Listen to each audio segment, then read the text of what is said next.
أعوذ بالله من الشيطان الرجيم بسم الله الرحمن الرحيم الحمد لله نحمده ونستعينه ونستغفره ونؤمن به ونتوكل عليه ونعوذ بالله من شرور أنفسنا ومن سيئات أعمالنا من يهده الله فلا مضل له ومن يضلله فلا هادي له ونشهد أن لا إله إلا الله وحده لا شريك له ونشهد أن سيدنا وسندنا وحبيبنا ونبينا ومولانا محمدا عبده ورسوله وصلى الله تعالى على خير خلقه محمد وعلى آله وأصحابه أجمعين أما بعد فأعوذ بالله من الشيطان الرجيم بسم الله الرحمن الرحيم واتبعوا ما تتلو الشياطين على ملك سليمان وما كفر سليمان ولكن الشياطين كفروا يعلمون الناس السحر وما أنزل على الملكين ببابل هاروت وماروت وما يعلمان من أحد حتى يقولا إنما نحن فتنة فلا تكفر فيتعلمون منهما ما يفرقون به بين المرء وزوجه وما هم بضارين به من أحد إلا بإذن الله ويتعلمون ما يضرهم ولا ينفعهم ولقد علموا لمن اشتراه ما له في الآخرة من خلاق ولبئس ما شروا به أنفسهم لو كانوا يعلمون صدق الله العظيم وصدق رسوله النبي الكريم ونحن على ذلك لمن الشاهدين والشاكرين والحمد لله رب العالمين. محترم معزز بزرگ اور عزیز دوستو، یہ دنیا دارالامتحان ہے، دارالابتلاء ہے، آزمائش اور امتحان کی جگہ ہے۔ دنیا کے اندر کوئی بندہ ایسا نہیں ہے کہ جس کی دنیا میں ہر خواہش پوری ہو چکی ہو، ہر تمنا اس کی پوری ہو چکی ہو۔ دنیا میں کوئی انسان ایسا نہیں ہے، اور ایسا بھی کوئی انسان دنیا میں نہیں ہے جس کی زندگی میں تکلیفیں، مصیبتیں، پریشانیاں، آزمائشیں نہ آئی ہوں۔ دنیا میں جو بھی انسان آتا ہے، پیدائش سے لے کر قبر تک پوری زندگی انسان کے لیے آزمائش ہے، امتحان ہے، اور پوری انسان کی زندگی مصیبتوں میں، پریشانیوں میں مبتلا ہو کر ہے۔ اور انسان کی ہر دلی خواہش اللہ رب العزت دنیا میں کسی کی بھی پوری نہیں کرتے۔ دل کی خواہش اور دل کی ہر تمنا پوری کرنے کی جگہ جنت ہے۔ آج دنیا کے اندر کیسے کیسے لوگ پریشانیوں میں مبتلا ہیں۔ کوئی کاروباری اعتبار سے پریشان ہے، اور کوئی اپنے گھریلو معاملات سے پریشان ہے،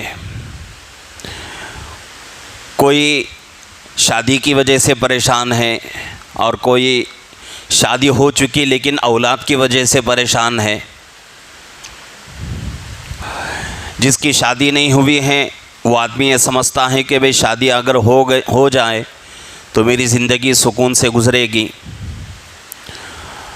اور جس کے بچے نہیں ہیں وہ لوگ یہ سمجھتے ہیں کہ بھئی بچے پیدا ہو گئے تو دل کی خواہش ہماری پوری ہو جائے گی۔ بچے پیدا ہو جاتے ہیں لیکن خوشی نہیں ملتی۔ جو بھی خوشی انسان کو ملتی ہے وہ وقتی طور کے لیے ہے، صرف اس وقت کے لیے ہے، ٹیمپروری ہے۔ تو دنیا میں جتنے انسان ہیں، ہر انسان کسی نہ کسی پریشانی میں مبتلا ہیں۔ جس کے پاس مال و دولت نہیں ہے وہ بھی پریشان، جس کے پاس مال و دولت ہے وہ بھی پریشان، جس کے پاس صحت ہے وہ بھی پریشان، جو لوگ بیماری میں مبتلا ہیں وہ بھی پریشان، جن کی نوکری ہے وہ لوگ بھی پریشان ہیں، جن کی نوکری نہیں ہے وہ لوگ بھی پریشان ہیں، جن کا اپنا خود کا بزنس ہے وہ لوگ بھی پریشان، جس کا بزنس نہیں ہے وہ لوگ بھی پریشان، غریب بھی پریشان، امیر بھی پریشان، مالدار بھی پریشان، سب پریشان ہیں دنیا میں۔ لوگ یہ سمجھتے ہیں کہ مال و دولت اگر آ گیا تو دنیا کی ہر خوشی ہمیں مل جائے گی، اطمینان مل جائے گا، سکون مل جائے گا، اور یہ بات بالکل غلط ہے۔ دنیا کی سب سے بڑی جھوٹ میں سے ایک جھوٹ یہ بھی ہے کہ اگر انسان کے پاس مال آ جائے اور انسان کو سکون مل جائے، یہ دنیا کے بڑی جھوٹوں میں سے ایک جھوٹ ہے۔ اللہ رب العزت نے چین و سکون مال و دولت میں نہیں رکھا، پیسوں میں، روپیوں میں، اچھی گاڑیوں میں اور بڑے بڑے بنگلاؤں میں اللہ رب العزت نے چین و سکون نہیں رکھا ہے۔ آج وہ لوگ جن کے پاس پیسہ نہیں ہے وہ لوگ سمجھتے ہیں کہ بھئی پیسے اگر آ گئے تو دنیا کی ہر خوشی مل جائے گی، اور مالداروں کو دیکھ کر حسرت کرتے ہیں کہ بھئی فلانا آدمی دیکھو کتنا پیسہ اس کے پاس ہے، کتنا مال اس کے پاس ہے، اور اس کی ہر خواہش پوری ہو رہی ہے۔ اب اس سے جا کر بات کریں گے کہ بھئی تیری زندگی کیسی ہے، تو وہ آدمی ایسی پریشانیاں سنائے گا تو غریب آدمی سوچے گا کہ بھئی الحمدللہ اللہ کا شکر ہے کہ اللہ نے مجھے اس سے اچھی حالت میں رکھا ہے۔ تو مطلب یہ ہے کہ دنیا کا ہر انسان اپنی زندگی میں پریشان ہے۔ کوئی زندگی میں، دنیا کی زندگی میں، دنیا کا کوئی انسان یہ دعویٰ نہیں کر سکتا کہ میں دنیا کی زندگی میں ہر حال میں اور ہر لمحہ خوش ہوں۔ کوئی نہ کوئی پریشانی اس کو آتی رہتی ہے، کوئی نہ کوئی مصیبت اس کی زندگی میں آتی رہتی ہے، اور مصیبت بھی پوری زندگی کے لیے نہیں رہتی بلکہ ٹیمپروری ہے، وہ بھی چند دن مصیبت آئی ختم ہو گئی، پھر خوشی آئی ختم ہو گئی، پھر مصیبت آئی ختم ہو گئی۔ تو یہ انسان کی زندگی ہے۔ جب اللہ خود فرما رہے ہیں کہ بھئی ہم نے انسان کی زندگی کو آزمائش اور امتحان بنا دیا ہے، تو پھر دنیا کے کسی انسان کو اس دنیا میں مکمل طور سے راحت اور سکون نصیب نہیں ہو سکتا۔ یہ بات تو اٹل ہے کہ دنیا کا ہر انسان پریشان، دنیا کے ہر انسان کی زندگی میں مصیبتیں، کوئی روزی سے پریشان ہے، کوئی کاروبار سے پریشان ہے، کوئی اپنے گھریلو زندگی سے پریشان ہے، کوئی اپنی بیوی سے پریشان ہے، کوئی اپنے بچوں سے پریشان ہے، کوئی بیماری میں مبتلا ہے۔ تو ہر آدمی کی کوئی نہ کوئی مصیبت ضرور ہے، لیکن ان مصیبتوں میں قرآن ہمیں کیا کہتا ہے اس کو سمجھنے کی ضرورت ہے۔ اور آج مسلمانوں کے عقیدے اتنے بگڑتے جا رہے ہیں کہ اگر کسی کو کوئی مصیبت آ گئی، کوئی پریشانی آ گئی، کوئی بیماری آ گئی، یا بزنس میں، بیوپار میں لاس ہو گیا، کیا سمجھتے ہیں کہ بھئی کسی نے ہم کو جادو کر دیا ہے، کوئی اثر ہمارے اوپر ہو گیا ہے، جنات کا اثر ہو چکا ہے۔ تو آج ایک عام مسلمان کی بات میں نہیں کر رہا ہوں، بلکہ وہ مسلمان جس کے چہرے پہ داڑھی اور بدن پر لمبا جھبا، اونچی شری، اور بعض وہ مسلمان جن کے سروں پر پگڑیاں ہیں، امامہ باندھتے ہیں، وہ لوگ بھی اس غلط خیالات میں مبتلا ہو چکے ہیں کہ اگر کوئی پریشانی آ گئی ہے، کوئی مصیبت آ گئی، تو لوگ سمجھتے ہیں کہ کسی نے ہم پر جادو کر دیا ہے۔ میں یہ نہیں کہتا کہ جادو دنیا کے اندر نہیں ہے، اگر کوئی مسلمان ہو کر جادو کا انکار کرے تو وہ مسلمان نہیں، اس لیے کہ اللہ نے جادو کا تذکرہ قرآن میں کر دیا ہے۔ جیسا کہ اللہ کے نبی پاک صلی اللہ علیہ وسلم پر جادو کیا گیا تھا، تو اس کی وہ جیسے اللہ رب العزت نے سورہ فلق اور سورہ ناس معوذتین اس کو کہا جاتا ہے، یہ دو سورتیں اللہ نے نازل فرمائی اور اپنے حبیب پاک صلی اللہ علیہ وسلم کو حکم دیا کہ میرے حبیب ان دو سورتوں کو پڑھ کر اپنے اوپر دم کرو۔ تو جادو دنیا میں نہیں ہے، اس طرح کا عقیدہ بھی غلط ہے۔ اللہ نے جادو کا تذکرہ قرآن میں کیا ہے، جس چیز کا تذکرہ قرآن میں ہے اس کا اگر کوئی بندہ کوئی مسلمان انکار کرے تو اس کا ایمان ختم ہو جائے گا اور وہ آدمی مسلمان نہیں رہے گا۔ اور اسی طریقے سے جنات کا، یہاں دو جماعتیں ہماری مسلمانوں میں ہو جاتی ہیں۔ ایک جماعت کہتی ہے کہ بھئی جادو جنات کوئی اس کا وجود نہیں ہے، تو وہ لوگ بالکل غلط ہیں۔ ایک جماعت وہ ہیں جو جادو جنات کا اس بات کرتی ہے، کہتی ہے کہ بھئی جادو اور جنات دنیا کے اندر موجود ہیں۔ تو قرآن کے اندر اللہ رب العزت نے جادو کا بھی تذکرہ کیا اور جنات کا بھی تذکرہ کیا، جیسا کہ 29ویں پارے میں یعنی 29ویں پارے میں ایک سورت ہے سورہ جن، سورت کا نام ہی جن ہے۔ قل اوحی الی انہ استمع نفر من الجن فقالوا انا سمعنا قرآنا عجبا۔ یہ 29ویں پارے کے اندر یہ سورت موجود ہے۔ اگر جنات نہیں ہوتے تو اللہ رب العزت جنات کا تذکرہ قرآن میں نہیں کرتے، جادو دنیا میں نہیں ہوتا تو جادو کا تذکرہ اللہ قرآن میں نہیں کرتے۔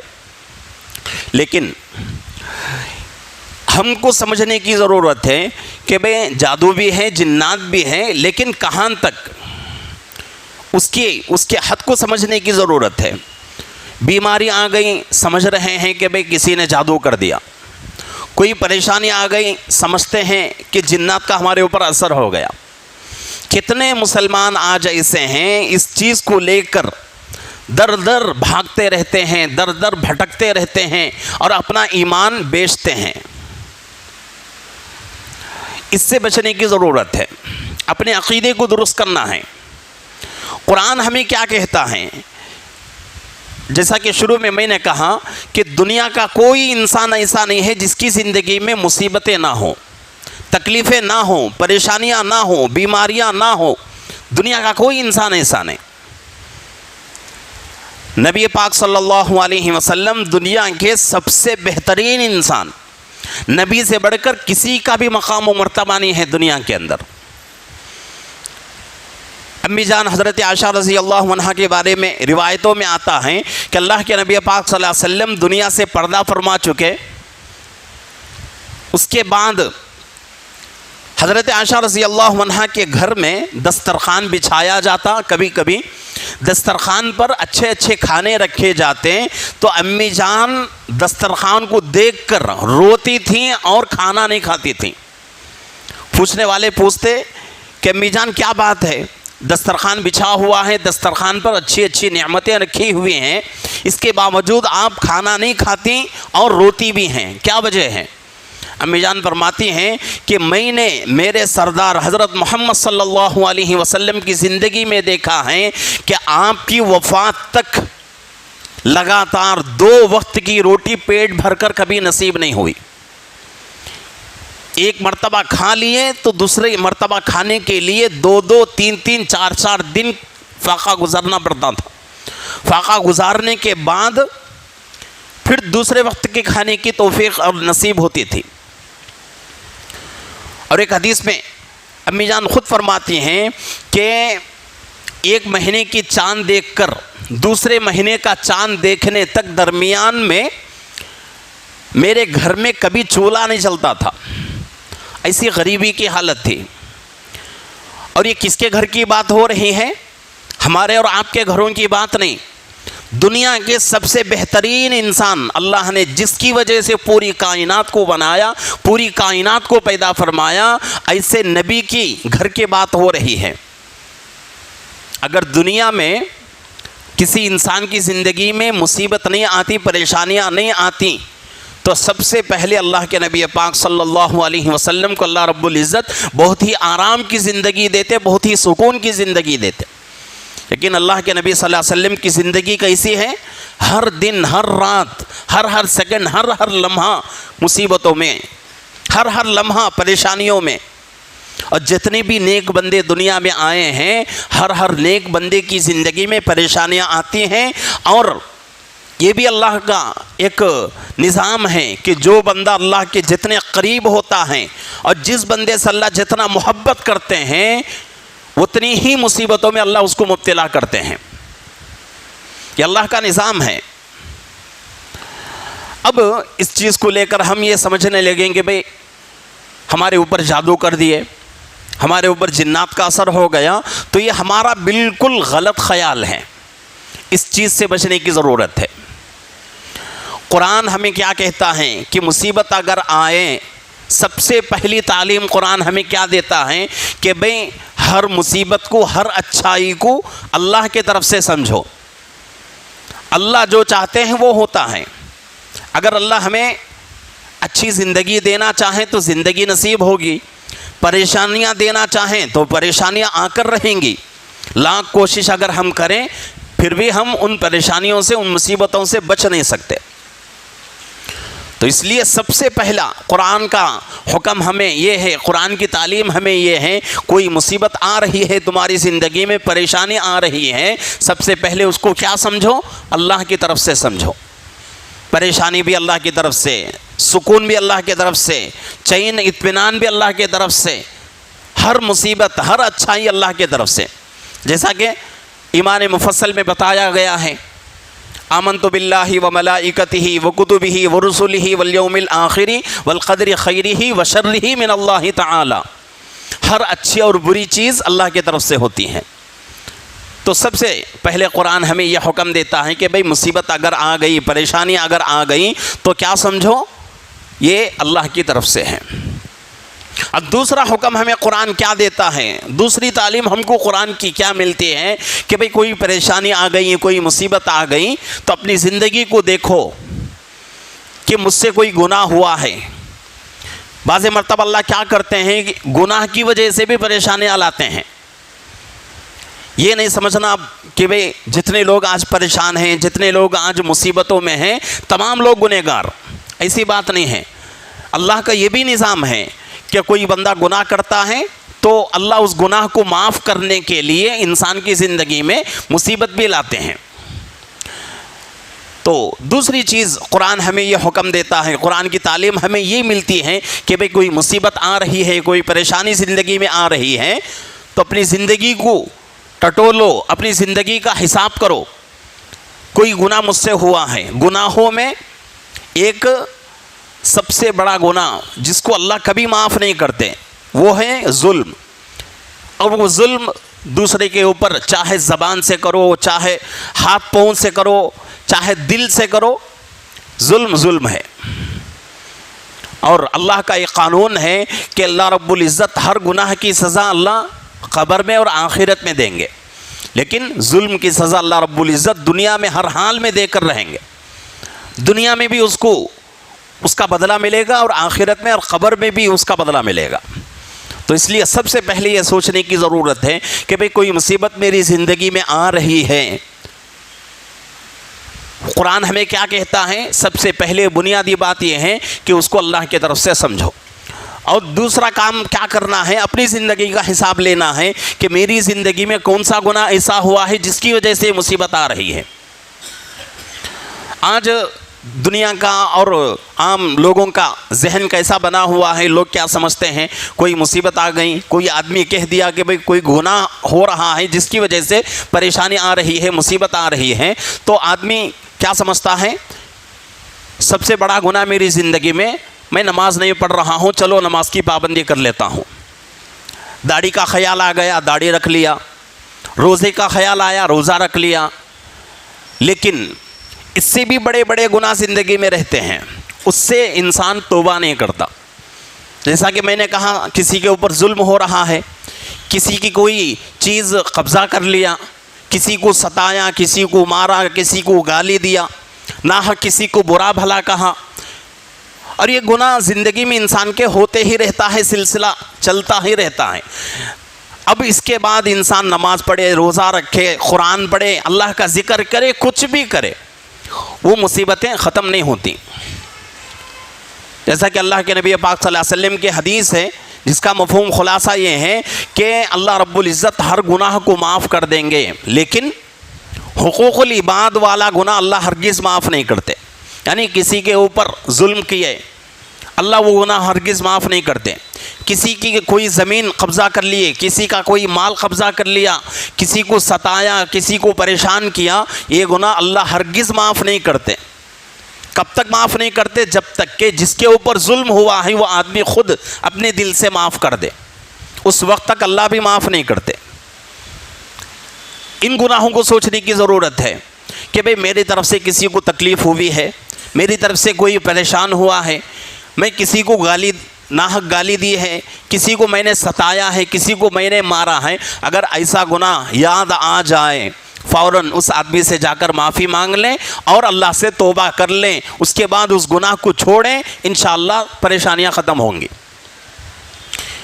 یہ دوسری بات ہے کہ اگر کوئی مصیبت زندگی میں آ رہی ہے، کوئی پریشانی آ رہی ہے، کوئی ٹینشن آ رہا ہے، سوچنے کی ضرورت ہے کہ بھئی یہ میرے کون سے گناہ کی وجہ سے ہو رہا ہے. اللہ نے یاد دلا دیا فلانا گناہ ہے، اور ایسی بھی بات نہیں ہے کہ انسان گناہ کو یاد کرنے کے لیے بیٹھ جائیں اور اللہ اس کو یاد نہ دلائیں، ایسا نہیں ہو سکتا. اسی لیے سونے کے آداب میں سے ایک ادب کیا ہے کہ جب آدمی رات کو سونے کے لیے بستر پر جائیں تو اپنی صبح سے لے کر رات تک کی زندگی کا حساب کر لیں. آج مجھ سے کیا غلطی ہوئی ہے؟ اگر کوئی غلطی ہوئی ہے، کوئی گناہ ہوا ہے تو اس سے توبہ کر لیں. کوئی اچھا کام ہوا ہے تو اس کے اوپر اللہ کا شکر ادا کرے. یہ سونے کے آداب میں سے ایک ادب ہے. بستر پر آنے کے بعد انسان اپنی صبح سے شام تک کی زندگی کا حساب کر لے. تو اسی طریقے سے کوئی مصیبت آ جائے، کوئی پریشانی آ جائے تو کیا کرنا ہے کہ اپنی زندگی کے گناہ کو یاد کرنا ہے، اللہ سے مدد مانگنا ہے کہ اللہ کوئی گناہ مجھ سے ایسا ہوا ہے جو میرے ذہن میں نہیں ہے، اے اللہ اس کو مجھے یاد دلا دے. اور ان گناہوں میں کوئی حقوق العباد والا گناہ ہے، یعنی کسی دوسرے پر ظلم کرنا، کسی دوسرے کو مارنا، کسی دوسرے کو ستانا، دوسروں کو تکلیف دینا، دوسروں کو پریشان کرنا، ایسا گناہ ہے تو سب سے پہلے اس آدمی سے معافی مانگ لے، پھر اللہ سے توبہ استغفار کر لیں تو انشاءاللہ اس کی برکت سے اللہ وہ مصیبت ختم کر دیں گے. اور اس کے بعد تیسرا قرآن ہمیں تعلیم یہ دیتا ہے کہ بھئی دنیا ہے، دنیا کے اندر مصیبت آنا ضروری ہے، دنیا کے اندر پریشانی آنا ضروری ہے، تو اس لیے ان پریشانیوں اور ان مصیبتوں پر صبر کرو، اللہ سے مدد مانگتے رہو اور صبر کرتے رہو. یہ سب سے بہترین بات ہے. آج ہم کیا سمجھتے ہیں، جیسا کہ میں نے شروع پہ کہا، چھوٹی پریشانی آ گئی، کسی کو سر میں درد ہو گیا، کسی کو بخار آ گیا، بس کیا سمجھتے ہیں کوئی آدمی ہمارے اوپر جادو کر دیا ہے. اب ہم کیا کرتے ہیں کہ عاملوں کے پیچھے بھاگتے رہتے ہیں. یہ ہمارا عقیدہ غلط ہے، ہمارا ایمان پختہ نہیں ہے، ہمارا ایمان مضبوط نہیں ہے، اس لیے تمام خیالات ہمارے دلوں میں آتے رہتے ہیں. کئی لوگ میرے پاس بھی آتے ہیں اور کہتے ہیں کہ فلانا کچھ لوگ ہمارے اوپر جادو کر دیے ہیں. میں پوچھتا ہوں کہ بھئی تم کو کیسے معلوم فلانا آدمی تمہارے اوپر جادو کیا ہے؟ تو کہتے ہیں وہ ہمارا دشمن ہے. یہ کوئی وصول نہیں ہے کہ ہر دشمن اپنے دشمن کے لیے جادو کرے.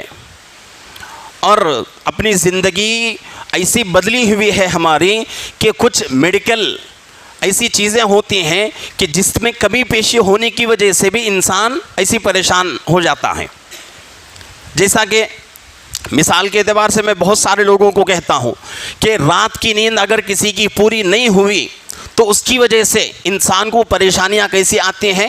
انسان جب کھانا کھاتا ہے تو وہ کھانا ہضم نہیں ہوتا تو پھر انسان کو سکون نہیں ملتا. اب اس کا دل دھڑکنے لگتا ہے، دل میں گھبراہٹ پیدا ہو جاتی ہے.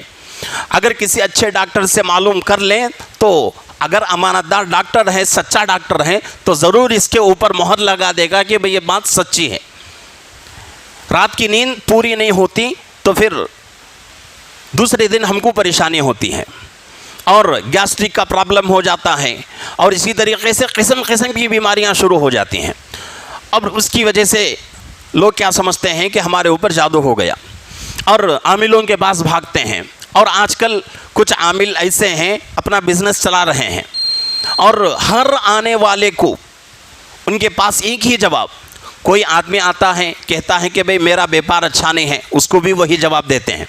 کوئی آتا ہے میں بیمار ہوں، اس کو بھی وہی جواب.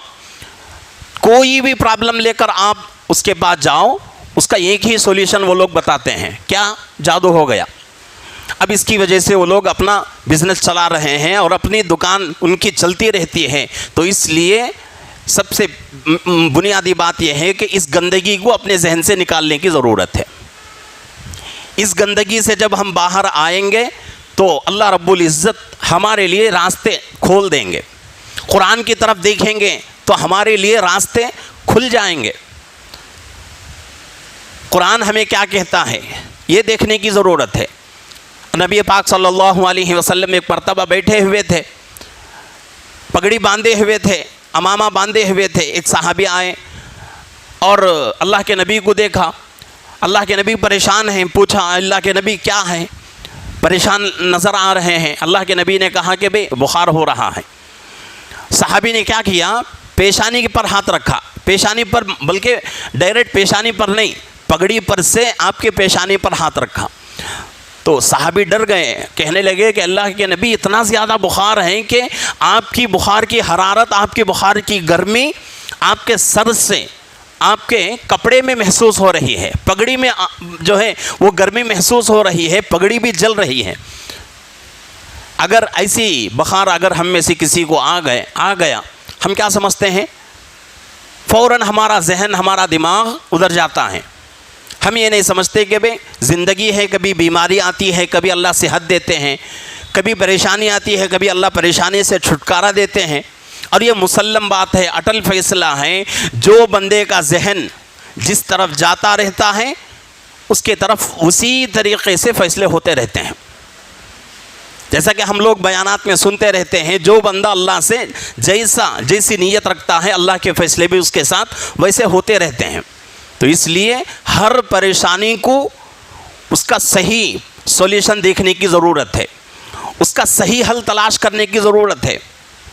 قرآن سے، سیرت سے، اللہ کے نبی کی اگر دیکھیں گے تو انشاءاللہ ہر پریشانی کا ہم کو حل ملے گا. اور یہ نہیں سمجھنا ہے کہ ہر پریشانی کا حل یہی ہے، جادو جنات یہی. اور جادو جنات کا انکار بھی بالکل غلط. جیسا کہ میں نے کہا شروع میں، اگر کوئی بندہ جادو کا انکار کرتا ہے وہ مسلمان نہیں. اگر کوئی بندہ جنات کا انکار کرتا ہے وہ بھی مسلمان نہیں. اس لیے کہ اللہ نے ان دو چیزوں کا تذکرہ قرآن میں کر دیا ہے. جو چیز قرآن میں ہے اور جو بندہ قرآن کے کسی بھی چیز کا انکار کر دے وہ مسلمان نہیں ہو سکتا.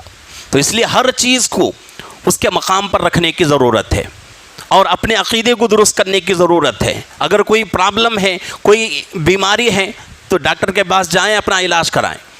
اور ہر بیماری کو یہ نہ سمجھے کہ بھئی ہمارے اوپر یہ ہو گیا، وہ ہو گیا، یہ اثر ہو گیا، وہ اثر ہو گیا. یہ بالکل غلط ہے.